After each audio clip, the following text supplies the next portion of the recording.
네, 2024년 7월 25일 이정훈입니다.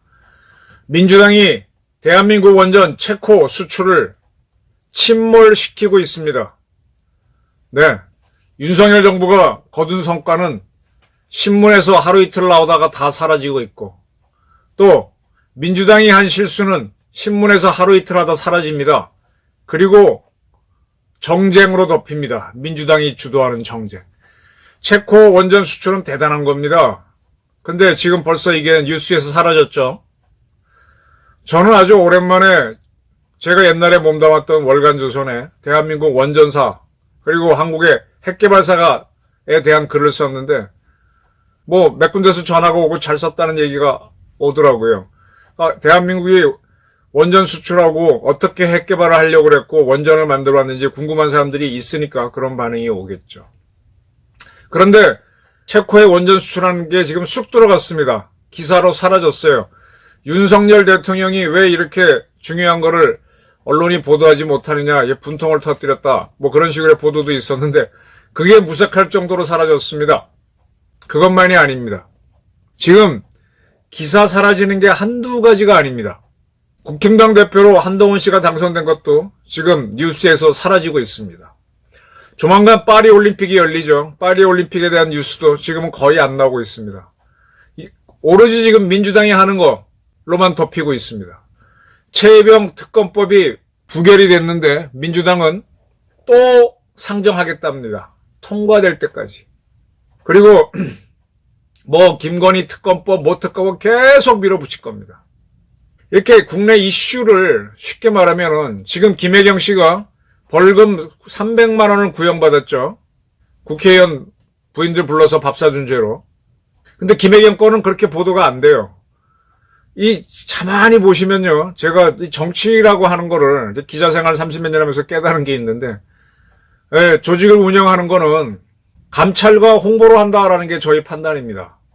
이 기업체든 공공기관이든 군대든 그 고유의 임무는 잘해야죠. 부대 돌아가는 거, 공장 돌린 거, 그건 기본적으로 잘해야 되고. 근데 이 조직이 어디서 문제가 되느냐? 내부 비리가 문제잖아요. 내부 비리가 생기면은 무너집니다. 그래서 내부 비리를 잡는 감찰이 굉장히 강해야 되고, 이제 그러한 것들이 밖에 어떻게 알려지느냐에 잘못 알려지면은 소굴로 되니까 홍보를 잘해야 된다. 그리고 이 큰 기업을 운영하려면요. 얼마나 모순이 많겠습니까? 근데 밖에서 잘한다는 칭찬을 많이 받아서 좋은 평가가 오게 되면은 돌아갑니다. 그래서 외부 관계를 굉장히 잘해야 된다. 장관이 자기 부서를 이끄는데 그 매번 무슨 뭐 회의 때마다 강조해봐야 소용없잖아요. 오히려 유력한 매체하고 인터뷰를 하면서 나는 이렇게 하겠다고 선언하면 그게 오히려 직원들한테 설명이 빠를 수도 있습니다. 지금 민주당이 특검법을 밀어붙이고 방송사법 밀어붙이고 계속 밀어붙입니다. 시간이 없잖아요, 그들도. 조금 하다 보면은 김혜경 1심 유죄 나오면은 그 다음에 진짜 법화비리로 김혜경 또 기소될 거고 이재명 또 불려갈 거고 쌍방울 게이트로 지금 이재명 기소가 됐으니 계속 이러다 보면 어디 하나 유죄 나오면 불편하니까 하루라도 빨리 윤석열 하야를 시켜야 되잖아요. 그러니까 계속 밀어붙입니다. 그래서 저는 이거를 전쟁으로 판단하고 있는데 한동훈 씨는 국민 눈높이에 맞춰서 국민들이 국힘당을 지지해 주기를 기다려서 어떻게 하겠다. 참 한가한 소리를 하고 있죠. 그래서 이게 아직 여물지 않았다. 더 한참 더 공부하고 와야 된다는 건데 지금 윤 대통령도요. 이 언론을 지금 홍보수석이 있지 않습니까? 홍보수석이 뭘 하고 있는 겁니까? 제가 아까 말한 대로 큰 조직을 움직이려면 내부 감찰하고 공보인데 이 공보 기능이 완전히 죽어 있어요. 이 공보 어떻게 뉴스를 선점하느냐 문제에 있어서 이재명 민주당한테 완패를 당하고 있는 겁니다. 한동훈 씨도 완패를 당하고 있는 거고. 지지자들 사이에서 보수층 중에서 한동훈 지지율이 높다라는 건 좋은데 진짜 큰 적인 아치에너미인 민주당과의 싸움에서는 완전히 홍보전에서 실패하고 있고 모든 이슈를 민주당이 독점하고 있어요. 이거는 꼭 뭐라 그럴까? 월남전 치를 때의 미국 같아. 월남전에 미국이 60만 대군을 집어넣고 웨스트모어랜드 장군이 더 많은 병사를 달라 그러고 맨날 그러고 있는데, 그렇게 처절하게 싸우고 있는데, 정작 미국에서는 베트남전 반대 그런 운동이 일어나고 결국 미국이 지잖아요. 빠져나오잖아요. 그런 꼴이란 말이에요. 그게 뭐냐? 미국에서 언론의 이슈를 월남전을 주도하는 세력이 찾지 못한 거예요. 그럼 집니다, 이거는. 지금 해경특검법을 재상장하겠다, 그 다음에 지금 이진숙 씨가 그래도 굉장히 의지가 강하고 한 사람인데, 지금 이진숙 씨를 지금 최민희가 붙어가지고 완전히 쌈질을 해다면서, 그러면서 아주 분탕질을 치고 있죠. 이제 이진숙 씨가 방통위원장이 안 되면은 방통위원장 하겠다고 나서는 사람이 거의 없을 겁니다. 그럼 뭐하러 갔다가 되지도 않을 거고, 된들 또 탄핵한다 그러면 나가야 되고, 그건 뭐예요? 망신스럽게 청문회 거쳐갖고. 원래 미국에서 청문회 제도를 도입한 거는 의견을 들어보려고 하는 건데, 이거는 지금 의원들이 누구 골탕 먹이고 망신 주는 걸로 바뀌었어요. 난 이런 식이라면은 진짜 군부 쿠데타가 일어나서 국회를 마비시키는 게 나아. 청문회 제도 없애버리는 게 낫다고. 근데 그거 할 사람도 없죠. 그렇다고 어디 문관인 쿠데타를 해봐야 그것도 바로 제압됐고. 지금 상당히 어려운 상황이에요. 결론적으로는 윤 대통령이 지금 공보를 살려야 되는데, 공보팀들이 너무 착하고 순한 사람이에요. 거칠어야 됩니다. 그래서 제가 괴벨스에 대해서 몇 차례 말씀드렸잖아요. 괴벨스가 뭐라 그랬습니까? 거리를 점령하라 그랬잖아요. 이게 뭐예요? 이슈를 만들으라는 거지. 이슈 메이킹을 하라는 거지. 처음에는 그게 안 될 것 같지만 계속 하다 보면은 그게 이제 지금 보세요. 아주 극좌파들이 윤석열 탄핵해야 된다는 거를 계속 처음엔 말도 안 되는 주장이지만 지금은 보편적으로 힘을 얻었잖아요. 민주당이 따라할 만큼. 거리를 점령해야 됩니다. 이슈 메이킹을 해야 되고 다양한 걸 던져야 돼요. 이렇게 홍보라고 하는 게 누가 하는 얘기를 전달하는 걸로만 있으면 안 됩니다. 제가 이 유튜브를 하면서 뉴스 정리보다는 제 의견을 더 많이 밝히는 편이고 제가 보는 분석을 밝히는 편입니다. 이런 식으로 해야지. 공보수석이라는 사람이 앉아가지고 대통령 말씀이나 전달하고 그러면 그렇게 비싼 돈 주고 차관급 사람을 안 칠 이유가 뭐가 있어. 대통령도 지금 좀 더 과감해야 되고 지금 굉장히 위기입니다. 홍보의 위기. 그리고 내부 감찰의 위기. 내부 감찰 세게 돌리면요 공무원들이 움직입니다. 제가 누차례 말씀드렸듯이 전두환 대통령이 됐을 때 얼마나 악조건입니까? 민주화 시위도 있었고 민주화 시위가 아니라 좌파 시위죠. 박정희 사후에 경제도 어려웠는데 어떻게 살렸어요? 전두환 씨 본인이 매일 새벽같이 일선 부대, 일선 경찰서 순시하고 그게 뉴스로 나가게 하고 계속 본인이 움직입니다. 그러니까 공무원들이 싫어하죠. 싫어하지만 또 만나보면 좋아하고. 근데 결국 한국 경제가 살아났잖아요. 지금 용산에 구중궁궐에 있어가지고 거기서 뭐 어떻게 해 그런다고 누가 움직입니까? 보고나 받고 하는 거 아무 소용없어요. 다 속입니다.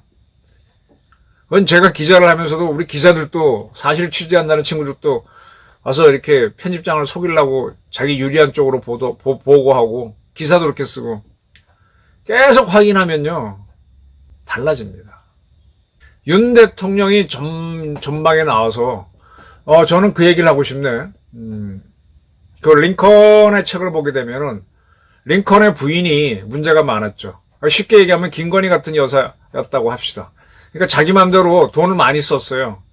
그때 의회에서 미국은 그때 이제 50개까지는 아니지만 그때도 연방국가 몇십 개 나라가 모인 상태잖아요. 그래서 연방의회가 이 상원하원이 있는데 거기에서 연방 대통령이 관저 운영비로 쓰도록 해준 예산이 있는데 그거를 미세스 링컨이 더 많이 써. 여자가 약간 좀 문제가 있었죠. 그걸 가지고 이제 의회에서 연방 대통령이 힘이 없어요. 와서 뭐 탄핵 비슷한 거 하려고 그러니까 그때 링컨이 그걸 막기 위해서 굉장히 노력하는 게 나오죠. 그리고 마지막에 뭡니까? 자기가 직접 의회로 가서 담판을 짓죠. 그래, 그럼 내가 나가면 미국이 더 잘 되겠느냐? 반협박을 하죠. 그 간단하죠. 지금 그 마누라 문제 있는 거, 그럼 나 마누라랑 쫓아내라는 거냐? 그것도 못할 거고. 미국 대통령 그만두면 그것도 못할 거고. 그러니까 내가 열심히 할 테니까 나를 믿고 따라주라. 라고 하면서 협박을 해서 타협을 집니다. 그리고 그 와중에 또 제 기억으로는 하여간 대통령 관저에서 놀다가 아들이 지붕에서 떨어져 죽죠. 그런 아픔도 다 겪으면서 링컨이 남북전쟁을 치르고 그러는 겁니다. 그런 와중에 자기가 대통령 되는데 정적이 둘이 있었죠. 아주 강력한 정적이죠. 공부도 많이 한 사람. 링컨은 뭐 고등학교밖에 더 나왔나. 한 사람은 재무부 장관, 한 사람은 국무부 장관 시킵니다. 미국은 이제 대통령과 장관이 서로 뭐 힘이 세니까 인정 안 하지. 근데 링컨이 어떻게 해요? 그런 장관들을 데리고 남북전쟁 때 최전선으로 갑니다. 총알이 쏟아지고 배나 차를 대기 어려운 곳에서 내려갖고 본인이 걸어갑니다. 장관이 헉헉대고 따라오죠. 그리고 거기서 오랫동안 머물면서 그 다음에 그 사령관한테 뭐 공격적인 작전을 하시오. 실패하면 나의 지시였다고 하시오. 성공하면은 나는 절대 밝히지 마시오. 이렇게 편지를 주고 갑니다. 문서 증거를 남기고 가죠. 치라는 거예요. 공격적으로 하라고. 그리고 잘못되면 내 탓으로 하라 그러고. 그러니까 장군들이 좋아하죠. 그리고 그의 정적이었던 두 장관도 링컨을 따라다니면서 링컨의 열정과 체력에 굴복하면서 좋은 아이디어를 내게 되죠. 그래서 이기는 겁니다.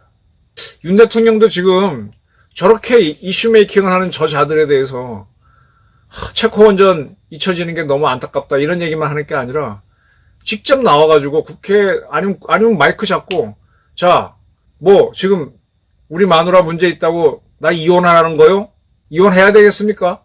근데 미안합니다. 정말 잘못됐지만 그래서 이렇게 검찰 조사도 받고 있는 거고 그리고 김혜경 씨는 뭐 국민 세금을 받아 먹었는데 왜 거기에 대해서는 가타부터 말이 없습니까? 역공도 하고 그리고 나서 본인이 그렇게 아니라 계속 일선 공무원들 만나고 그들이 떠야 대통령 업적이 나오지 않습니까?